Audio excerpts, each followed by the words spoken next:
님 하시는 팟캐스트에 출연하는 어떤 게스트 분이 별 근거 없이 예, 홍석현 씨가 대선 국면에서 뜨기 시작할 때 네. 이명박과 손을 잡은 것 같다라는 말씀을 하셨어요. 예, 근데 그분이 별 근거는 말씀을 안 하셨는데 네. 그게 갑자기 오늘 생각이 나더라고요. 네. 그래서 그분 얘기가 내년도에 대선이 또 있다. 2018년에. 네네. 어느 나라 대선이요 했더니 대한민국 대선. 그러니까 1년 사이에 문재인 대통령이 그야말로 더 이상 집권할 수 없을 정도로 위기에 몰리면 그때 이제 사퇴할 것이고 그 재선이 또 대선 네. 보궐선거가 있다는 거예요. 보궐선거를 해도 새로운 5년이 또 시작되는 선거 아니겠습니까? 그렇죠. 그때 이제 홍석현 씨가 나와서 이제 대통령이 되려 네. 할 것이다. 뭐 그런 얘기를 했습니다. 말도 안 되는. 말도 안 되는 얘기 같죠? 그 이야기를 한 분이 네. 김준혁 그렇죠. 한신대 교수. 저는 이름은 안 밝히려고 했는데. 예. 아니 뭐 그렇게 해서 안 되면은 네. 그 형님 개망신을 당해야지. 저는 모든 사람을 다 잠재적 이 경쟁자로 보기 때문에 그 발언에 대해서는 네. 그 이름을 반드시 찾아줍니다. 네. 김수민 너도 조심해. 네. 너 네가 예언한 게 얼마나 많은데. 예. 저는 참고로 우리 셋이 같이 돈 내겠잖아요. 참고로 뉴스 관장 말고 네. 다른 프로에서 김용민 관장이 제 언급하면서 욕할까봐 조마조마해요. 근데 언급을 안 하시더라고. 다른 방송 왜 언급 안 하시는지도 알 것 같아요. 네. 띄워주지 않겠다. 일부러 언급조차 안 한다. 언급조차 하지 않겠다. 이런 아니, 전략을 급이 안 된다는 생각은 못 하나? 급이 안 되는 언급할 네. 가치가 없다는 뭐 그런. 예. 그렇죠. 그래요. 일단 현재 홍석현 회장이 또 거론이 된 마당인데 어떻게 여파가 있을지 모르겠습니다. 홍석현 회장이 이제 해명하기를 해외에 계좌가 전혀 없다. 이렇게 이미 얘기하고 해명을 내놨나요? 아니 당연히 그 주간지에서 주진우는 네. 저기 뭐야 그 기사 내면서 상대 입장을 기사 안에 그게 들어가 있나요? 예. 그러니까 주진우 기자가 그런 건 참 훌륭한 것 같아요. 네. 다른 기자들이 흉내내지 못하는 게 뭐냐면은 내일 이제 잡지가 나오잖아요. 네. 그러면 전날에 전화합니다. 자신이 비판하는, 공격하는, 혹은 뭐 결과적으로 그 사람에게 부정적인 여파가 미칠 만한 그런 사안이 보도될 경우 네. 당사자한테 전화해가지고 내일 이런 내용이 보도가 된다라고 얘기를 합니다. 10중에 하나둘은 체념하고 알겠다. 이런 전화해서 고맙다. 이렇지만은 네. 8 내지 9는 네. 이 개새끼야 하면서 이제 싸움이 붙기 시작하는 거지. 네. 너 이 새끼 그거 보도하면은 너 명예의 손으로 네. 가만히 안 둘 게다. 네. 그런 경우가 있는데 홍 전 회장은 어느 쪽? 근데 그렇게 네. 그 반응을 당연히 보이겠죠. 그렇지만은 당황하니까 그쪽에서는. 그 이제 대충 삼키는 경우도 있지만은 네. 이 새끼 비리가 명백한데 뭐 펄펄 뛰고 이렇게 나오면은 너 이 개새끼야. 너 이 새끼 흑백 사진 나갈 거 칼라로 보내보낼 거야 이 개새끼야. 이렇게 또 주진우 기자가 맞대응을 하는 네. 경우가 있다고 합니다. 예. 제가 그거 봤어요 현장에서. 취재하는 걸요. 그러다니 이제 최종적으로 내일 전화. 이제 비리 경찰과 관련해서 네. 보도를 내는데 이 상대방이 막 펄펄 뛰더라고. 갑자기 화를 내면서 이 개새끼야 너 이 새끼 그 저기 뭐야 흑백 사진 나갈 거 칼라 사진으로 낼 거라고 이 개새끼야. 그렇게 팔팔 뜨면 두 가지죠. 네. 정말 사실무근이어서 열받은 경우거나 정말 구린 경우거나 이럴 텐데 보통 감으로 잡는 것 같아요 기자들 이게 상대방의 반응을 네. 보고 감으로. 웬만하면은 사실은 주진우 기자는 형사에선 진 적이 없어요. 근데 민사는 또 달라요 잣대가. 그래서 진짜 뭐 사실이라 하더라도 명예훼손의 여지가 있다 그러면은 뭐 그냥 바로 고소를 제기한 사람 손을 들어주는 경우가 많이 있는데 그런 건 좀 진 적이 있어도 예. 하여간 참 이 홍석현 회장 거는 뭐 굉장히 의외의 큰 이름이 나왔어요. 파장이 있을 것 같은데 그런 말을 누가 하더라고요. 사람은 달라지지 않는다. 적어도 이제 한 40, 50쯤 되면은 그때부터는 사람이 달라지지 않는다. 네. 이런 생각이 듭니다. 그래서 큰일이네요, 진짜. 이분이 지금 그래서 저는 이명박 전 대통령이 상당히 좀 당황하시고 지금 다급해지신 건 맞는 것 같아요. 그러니까 상황 판단을 잘못하고 있는 게 뭐냐면 자기가 대통령 할 때 검찰 국정원 마음대로 부리던 때하고 지금 상황이 똑같다라고 지금 보는 거예요. 그러네요. 그러니까 문재인 대통령 한마디면 검찰 수사도 중단이 되고 이명박 관련한 수사 중단해. 또 국정원 이 이명박 관련해서 뭐 여러 가지 뭐 이렇게 언론 나오는 거 다 막아. 이렇게 하면 그냥 일사천리로 이렇게 딱 되면서 그냥 딱 정리가 끝날 줄 아는 거예요, 지금. 그런데 제가 큰 착각이라는 거죠, 그게. 그때 그 검찰이 아니고, 그때 국정원이 아니고, 이 지금 정부에서는 그렇게, 이거는 국민의 눈이 두려워서라도 지금 못하는 거 아니에요. 그럼 안 하려고 하고 있고. 그렇지, 안 하려고 하는 것이고, 뭐 문재인 대통령이 분명히 했고, 그거 하면 그거 하는 순간 사실은 문재인 정부는 기반부터 흔들리는 겁니다. 맞아요. 그 국민 대상이 국민 아니에요. 국민들이 주체고. 네. 그런데 그렇게 해달라고 지금 요구를 하는데 이게 성립이 되냐는 거죠, 이게. 성립이 안 된다. 검찰이 어떻습니까? 최근에 자기 식구까지 지금 자살을 하고 지금 이렇게까지 지금 어떻게 보면 그 내상을 입어가면서 지금 이 수사를 하고 있는 상황인데 예. 누구 눈치를 보겠어요, 지금. 그럼 봐서도 안 되고. 검찰이 뭐 그거만 있나요? 전병헌 지금 나는 새도 떨어뜨린다는 정무수석까지도 그 보좌관들, 비서관들 다 구속시키고. 그렇죠. 정무수석까지도 우리가 비리가 있으면 조사를 하겠다. 구속시키겠다. 이러고 있는 마당에. 지금은 차라리 고지식하게 그야말로 순수하게 법률적 관점에서 자기가 문제가 될 만한 부분을 점검을 하고 거기에 대해서 대응을 하고 준비를 하고 그게 차라리 낫지 저렇게 정치적으로 나서서 저 메시지를 던지고 대통령에게 빅딜을 요구하고 이런 식으로 접근하는 건 정말로 이거 좀 시대착오적인 발상이다. 저는 그렇게 생각합니다. 아니 공감합니다. 과거에 1시간 독대였나요? 100분 독대였나요? 그 박근혜 후보와 이명박 100분. 대통령의 독대. 100분이요. 예. 2012년 9월 2일이요. 예. 그때를 생각하는 것 같아요. 그러니까 그때 그런 식이었을 거 아니에요. 그렇죠. 내가 이런 걸 쥐고 있으니 나 건들지 마라. 이렇게 하고 나를 보장해달라. 그런 거 그때 아니었겠습니까? 뭐가 한 게 둘이 대화록이 없을까요? 있겠죠. 어떻게 없겠습니까? 그거를 기록해놓고 언제든지 카드로 쓰려고 그 사람을 손에 쥐고 있었어야 될 텐데. 녹취록도 있겠죠. 당연히 있겠죠. 그때 무슨 그 세 가지 그랬고 둘이 합의 합의한 게 세 가지인데 세 가지 중에 태풍 북상. 그다음에 선거사범 또 뭐 하나 있었는데 그거를 둘이 그렇게 비공개적으로 얘기할 일인가요? 그러게 말입니다. 그리고 중요한 건 그 노웅래 의원이 밝혔는데 9월 2일 날 이렇게 독대를 하고 나서 9월 10일서부터 댓글이 2배씩 늘어요. 그게 아니고요. 예. 그 검찰 이제 댓글 수사 관련한 그 내용을 보게 되면 9월 1일부터 시작이 됩니다. 본격적으로. 그러니까 이것도 참 저는 MB스럽다라고 생각을 하는 게 역시 비즈니스맨이구나. 그러니까 9월 1일 날 미리 쫙 해서 쫙 이제 한번 보여주고 우리가 앞으로 이런 식으로 해서 당신을 도울 테니 내가 지금 나하고 신사협정 맺을랍니까 말랍니까라고 제안했을 가능성이 훨씬 더 높다. 네. 그리고 실제로도 그게 훨씬 이명박 전 대통령 답지 않나요? 자, 그런데 앞으로 뭐 자원외교 뭐 이렇게 줄줄이 있는데 어쨌든 뭘 계기로 해갖고 소환이 될 수 있는 계기는 뭐가 될까요? 그때 우리 다른 타방송에서 그 박범계 의원 같은 경우는 다스가 그 스모킹건이 되거나 혹은 다스가 무덤이 될 것이다라고 예측을 했단 말이에요. 최 변호사님도 똑같은 생각이세요? 아니요, 저는 뭐 도체 지뢰밭이라고 생각합니다. 어딘 게 먼저 터질지 모르는 상황에서 지금 쭉 이게 뇌관들이 타들어가고 있고 그게 결국 이제 꼭지가 어디서 먼저 따지느냐에 따라서 검찰이 판단을 하겠죠. 그리고 아까 이종원 선생님 잘 말씀해 주신 것처럼 전직 대통령을 부르는 거는 한 번 부르고 끝내야 되는 거지. 한 번 조사하고 뭐 나중에 남은 거 좀 더 하겠다 이건 아니거든요. 다 그러니까, 쌓아놓고 네, 완전히 다 쌓아놓고. 이제 이 정도면 빠져나갈 길이 없다. 그렇습니다. 라고 했을 때. 네. 그것도 이제 이 양반이 과거에 검찰 수사 받아본 경험도 많고 나름의 그 전과 경력으로 경험이 있잖아요. 오, 전과 경력이 좀 더 많은가 보죠? 훨씬 많은 것 같던데요? 몰랐네. 시력은 봉도사님이 더 많이 살았지만.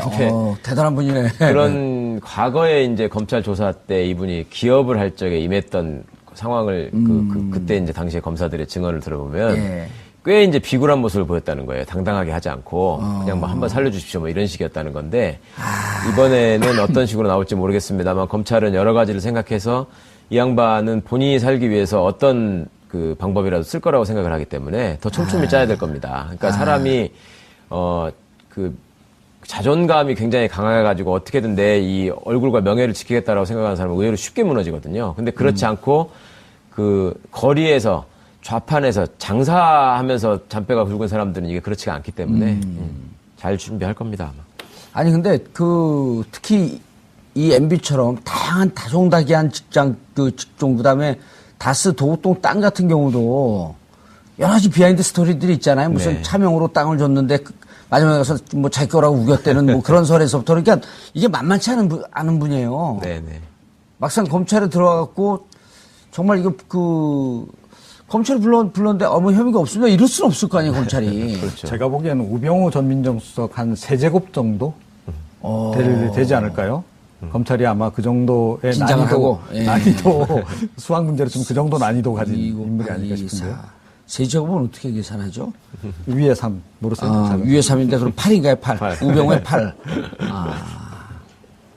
야, 근데 참 그 신기한 게 시간이 지나면 지날수록 MB 구속 처벌해야 된다라고 하는 게 70%에서 요지부동이에요. 지지율이. 그렇죠. 그러니까 지금 박근혜 그러니까 전 정부에 있었던 여러 가지 적폐들을 캐고 보니 다 시작이 이 MB로부터 시작됐다는 거 아닙니까? 뭐 블랙리스트도 마찬가지고, 그러니까 진보 정권 10년 동안에 싹 좀 걸러놓고 정리하고 청소해 놓은 것을 다시 그 흙탕물을 지금 다시 일으킨 거잖아요. 그리고 어떻게 보면 진보와 보수 간의 대립도 좀 화해 국면으로 가다가 김대중 전 대통령이 화해에 얼마나 신경을 많이 썼습니까? 얼마 전에 논란이 된 이 바로 옆에 그 박정희 기념도서관 같은 경우에도 그거 결정한 분이 김대중 전 대통령이 결정했잖아요.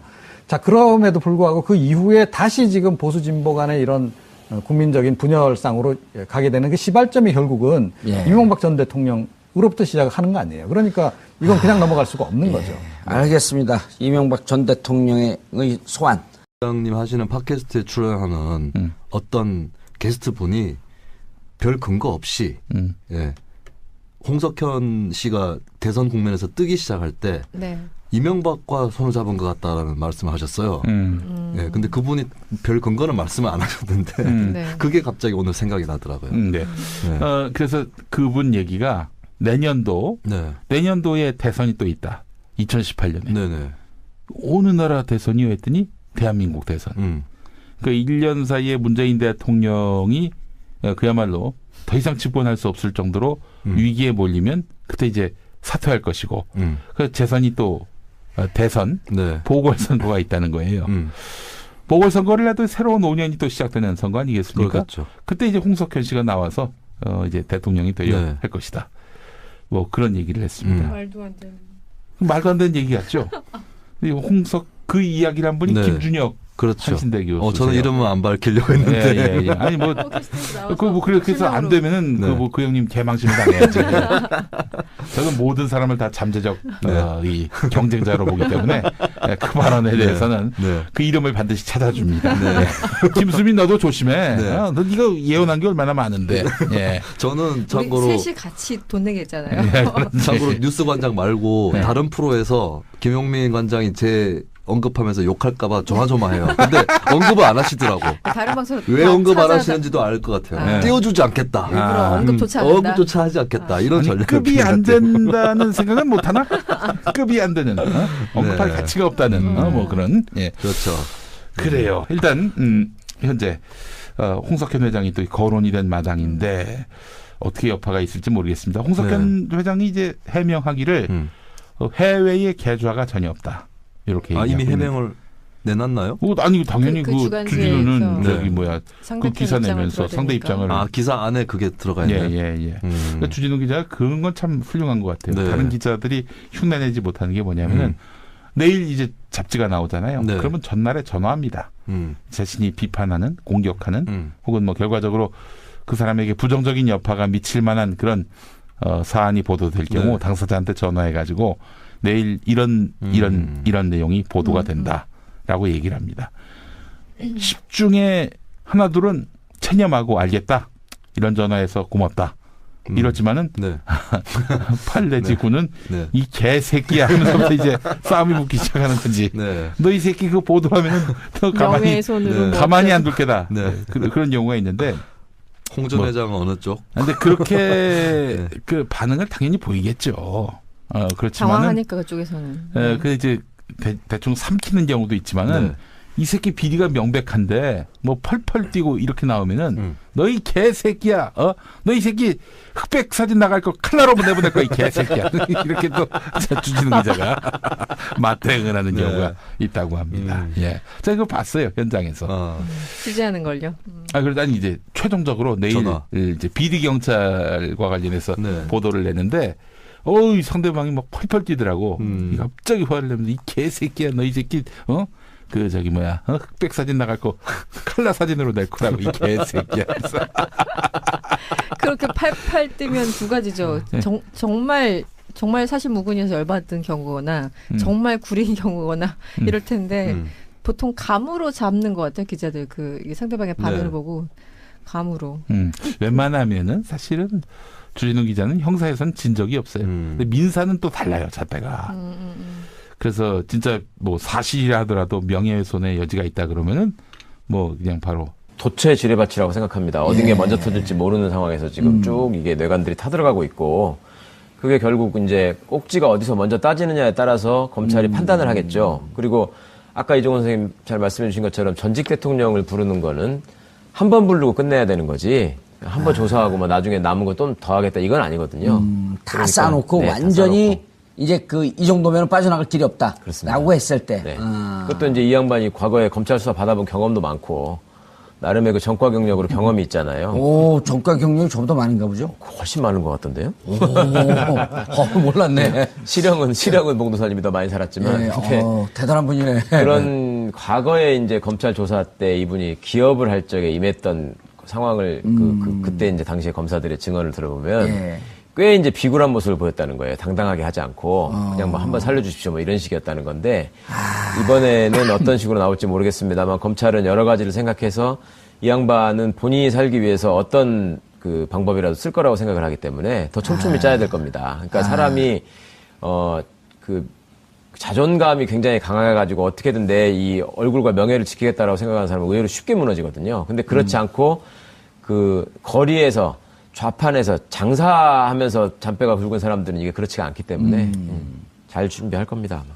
아니 근데 특히 이 MB처럼 다양한 다종다기한 직종 그다음에 다스 도곡동 땅 같은 경우도 여러 가지 비하인드 스토리들이 있잖아요. 무슨 차명으로 땅을 줬는데 마지막에 가서 뭐 자기 거라고 우겼대는 뭐 그런 설에서부터 그러니까 이게 만만치 않은 분이에요. 네네. 막상 검찰에 들어와갖고 정말 이거 검찰이 불렀는데 아무 혐의가 없으면 이럴 수는 없을 거 아니에요, 검찰이. 그렇죠. 제가 보기에는 우병우 전 민정수석 한 3제곱 정도 되지 않을까요? 검찰이 아마 그 정도의 난이도 수왕 그렇게 정치적으로 나서서 좀 메시지를 던지고 대통령에게 빅딜을 요구하고 이런 식으로 접근하는 건 정말로 이거 좀 시대착오적인 발상이다. 그렇게 생각합니다. 아니 공감합니다. 과거에 1시간 독대였나요? 100분 독대였나요? 그 박근혜 후보와 이명박 100분. 대통령의 독대. 100분요. 예. 2012년 9월 2일이요. 예. 그때를 생각하는 것 같아요. 그러니까 그때 그런 식이었을 거 아니에요. 그렇죠. 말하자면. 내가 이런 걸 쥐고 있으니 나 건들지 마라. 이렇게 하고 나를 보장해달라. 그런 거 아니었겠습니까? 그때 뭐가 한 게 둘이 대화록이 없을까요? 있겠죠. 어떻게 없겠습니까? 그거를 기록해놓고 언제든지 카드로 쓰려고 그 사람을 손에 쥐고 있었어야 될 텐데. 녹취록도 있겠죠. 당연히 있겠죠. 그때 무슨 세 가지 그랬고 둘이 합의한 게 세 가지인데 세 가지 중에 태풍 북상. 그다음에 선거사범 또 뭐 하나 있었는데 그거를 둘이 그렇게 비공개적으로 얘기할 일인가요? 그러게 말입니다. 그리고 중요한 건 노웅래 의원이 밝혔는데 9월 2일 날 그렇게 독대를 하고 나서 9월 10일서부터 댓글이 2배씩 늘어요. 그게 아니고요. 예. 검찰 이제 댓글 수사 관련한 그 내용을 보게 되면 9월 1일부터 시작이 됩니다. 본격적으로. 그러니까 이것도 참 저는 MB스럽다라고 생각을 하는 게 역시 비즈니스맨이구나. 그러니까 9월 1일 날 미리 쫙 해서 쫙 이제 한번 보여주고 우리가 앞으로 이런 식으로 해서 당신을 도울 테니 내가 지금 나하고 신사협정 맺을랍니까 말랍니까라고 제안했을 가능성이 훨씬 더 높다. 그리고 실제로도 그게 훨씬 이명박 전 대통령답지 않나요? 자, 그런데 앞으로 뭐 자원외교 뭐 이렇게 줄줄이 있는데 어쨌든 뭘 계기로 해갖고 소환이 될 수 있는 계기는 뭐가 될까요? 그때 우리 다른 타방송에서 박범계 의원 같은 경우는 다스가 스모킹건이 되거나 혹은 다스가 무덤이 될 것이다라고 예측을 했단 말이에요. 최 변호사님도 똑같은 생각이세요? 아니요, 저는 뭐 고소를 제기한 사람 손을 들어주는 경우가 많이 있는데 그런 건 좀 진적이 있어도 하여간 참 이 홍석현 회장 거는 뭐 굉장히 의외의 큰 이름이 나왔어요. 파장이 있을 것 같은데 그런 말을 누가 하더라고요. 사람은 달라지지 않는다. 적어도 이제 한 40, 50쯤 되면은 그때부터는 사람이 달라지지 않는다. 이런 생각이 듭니다. 그래서 큰일이네요, 진짜. 이분이 지금 그래서 저는 이명박 전 대통령이 상당히 좀 당황하시고 지금 다급해지신 건 맞는 것 같아요. 그러니까 상황 판단을 잘못하고 있는 게 뭐냐면 자기가 대통령 할 때 검찰 국정원 마음대로 부리던 때하고 좀 상황이 똑같다라고 지금 보는 거예요. 그러네요. 그러니까 문재인 대통령 한마디면 검찰 수사도 중단이 되고 이명박 관련한 수사 중단해. 또 국정원 이명박 관련해서 뭐 여러 가지 뭐 이렇게 언론 나오는 거 다 막아.